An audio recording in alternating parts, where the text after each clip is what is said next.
नमस्कार. लीड महाराष्ट्र या बातमीपत्रात आपले स्वागत आहे. मुस्लिम एज्युकेशन कमिटी प्रकरण, मुख्य संशयिताला 2 दिवसाची पोलीस कोठडी. सांगलीतील मुस्लिम एज्युकेशन कमिटीच्या कथित बनावट चेंज रिपोर्ट प्रकरणात विश्रामबाग पोलिसांनी मुख्य संशयित मोहम्मद अफान नदाफ याला अटक केली आहे. न्यायालयाने त्याला मंगळवारपर्यंत 2 दिवसाची पोलीस कोठडी सुनावली आहे. मुस्लिम एज्युकेशन कमिटी सांगली या शिक्षण संस्थेच्या कथित बनावट अध्यक्ष आणि संचालकांची निवड झाल्याचे दाखवून खोटे शिक्के तयार करण्यात आल्याचा आरोप आहे.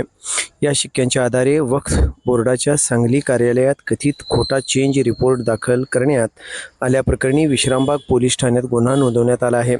या प्रकरणातील मुख्य संशयित मोहम्मद अफान नदाफ याला पोलिसांनी अटक करून न्यायालयात हजर केले. न्यायालयाने त्याला मंगळवारपर्यंत 2 दिवसाची पोलीस कोठडी सुनावली आहे.